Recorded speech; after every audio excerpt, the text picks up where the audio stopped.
Cyril, thank you for having us here to Grand Seiko at Watches and Wonders. We are so curious to see some of the novelties that you have presented. Yeah, sure. Thank you very much. Thank you very much for joining here today, and it's our pleasure to welcome you again this year. Thank you. So indeed, our two main novelties this year are diverse timepieces. New Ushio timepieces from the Evolution line collection. And well, these timepieces surely answer a lot of demands from Grand Seiko amateurs. Yes. A lot of people have been talking about the size, but I know there are fans out there that really love the big size of the Grand Seiko divers, but this one looks really, really nice. Tell me a bit about the dimensions of the watch. Yeah, definitely. Well, as you mentioned, we are used to have some larger timepieces. We've been doing diving timepieces since 2008, some spring drive, some quartz, some mechanical as well. And these are the smallest we've ever made, actually, at 40.8 millimeters wide. The former Ushio was 43.8 millimeters, so 3 millimeters less. We gain in terms of thickness as well, and always very short lugs that allow the watch to really dive on the wrist. So it's just perfect. And the material? Titanium, where we are true lovers of titanium at Grand Seiko. The one I'm wearing today, the Ice Forest, introduced last year, is also titanium. When it comes to sports watch, makes definitely a change. This is titanium, so high intensity titanium on the case and bracelet, and we've got a ceramic bezel insert to ensure the maximum durability of the timepiece. It's so nice. You get surprised of the weight because of the titanium. Definitely. If this one would be in stainless steel, it would be a heavy watch. But now bit more indeed, and now it feels light and really, really wearable. And this time you have fitted the ultra-fine adjustment in this one? Yeah, indeed, So the ultra-fine accuracy spring drive we've introduced last year, so Spring Drive U.F.A. This is a new caliber, this is the same caliber, different architecture because of the plain case back on that one. We moved the power reserve indicator on the dial for the legibility, obviously. But it's the same, 9RB1, same characteristics, 20 seconds per year accuracy, so the most accurate mainspring-driven caliber in the world. 20 seconds a year. Yeah, 20 seconds a year. That's really, that's accurate. That's accurate. I've had the pleasure of wearing that beauty here for almost 9 months now. And well, I can say that it's actually lower than that. So it's really, really impressive. Are you a watch lover that goes and have to measure how it keeps up with the time? I would say I'm a watch lover that kind. I'm a watchmaker as well, so that helps as well. But I'm also very keen on telling the right story. You know, it's right to say this is 20 seconds per year. I like to check it myself anyway, but it's far above this accuracy. So it's really, really impressive. I think it's wonderful that you can have this one, and also that the spring drive divers are a really cool feature. And for the ones that really want to go under the surface to use this as a diver, how deep can you? 300 meters. That's a very good question indeed, because we had some 200 meters divers before. We've had some 600 meters saturation diving as well. This is the first time that we go to 300 meters. ISO standards and the standards that are used in Japan are not exactly the same, which created differences, but we reached this new level of depth indeed with these new creations. Really nice. And also a new bracelet with quick adjustment here. Yes, definitely. So last year when we introduced the Ice Forest, we introduced our very first micro adjustment. And with this new creation, we do have indeed a micro adjustment by pushing and sliding. We've got 4 different steps. We've got the extension for diving that allows another extension. In total, we can add up to 24 millimeters of possibilities.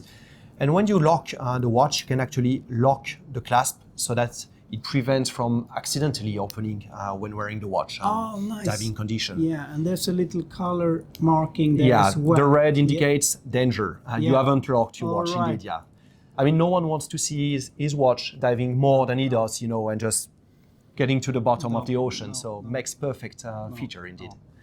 I dropped the watch once on the back of the diving boat. Oh, wow. Okay. Yeah, it fell off. I wore it on a grey NATO strap and it just fell off.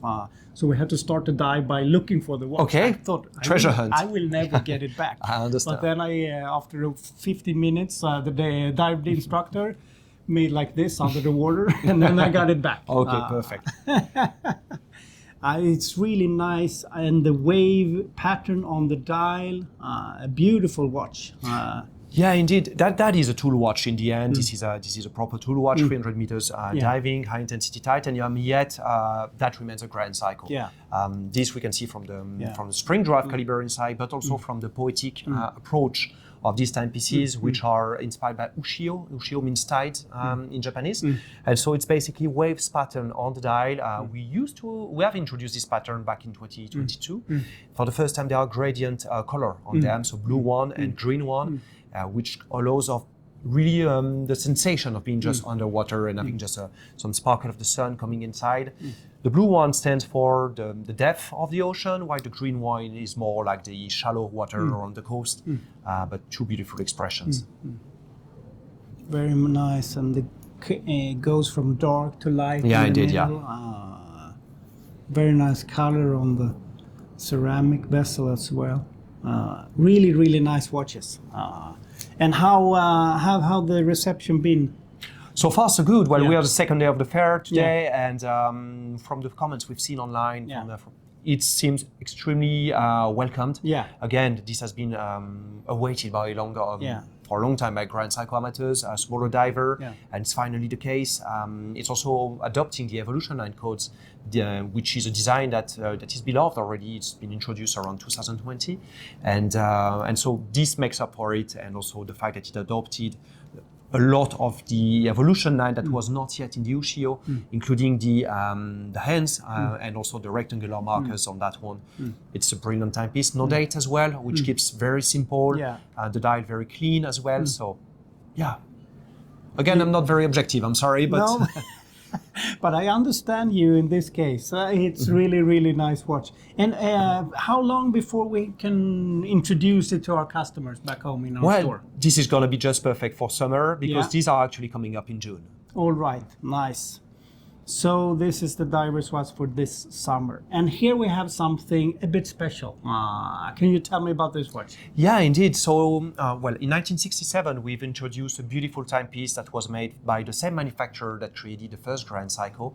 It was named the 62GS and came with these amazing design codes, very flat surfaces, sharp edges as well, and no bezel at all. That's the true singularity of this timepiece. This is a recreation of it among the collection. It's 38 millimeters wide. We introduced last year a rose gold version which was inspired by the Sakura Kakushi, a beautiful phenomenon where the cherry blossoms are hidden by the snow. And well, this time we take a greenish approach for the Sakura Wakaba. So this is actually the cherry trees leaves, budding on the trees. So it's amazing. How did you say it was? Sakura Wakaba. Sakura Wakaba. Very, very nice. Very nice. Very elegant, yet very bold in terms of design. There's one thing which is great with the 44 and the 62GS, which we started in 67. They don't look today as vintage watches. They are definitely part of the modern collections as well, and that is no exception to this point. So very elegant. Yeah, these beautiful flat surfaces and sharp angles create something which is not too dressy either. No. Very nice. And will this be also in all the stores around the world, or is it boutique only? Or? No, this is not boutique only. Actually, this is open to our partners. And while the rose gold version is already very popular, so we have strong hopes as well for the yellow gold. Yeah. In terms of feedback so far, mostly from the media, but we've heard so many nice things about the combination, about the yellow gold case and the greenish dial. So let's see. Yeah. And will this one also be available from June if you're planning the summer wedding or something like that? It will be available for summer wedding, indeed, yeah. Many, many thanks again, Cyril. Always nice meeting you and get all the insights from the Grand Seiko world. It's our pleasure, Jonas. Thank you very much. Thank you.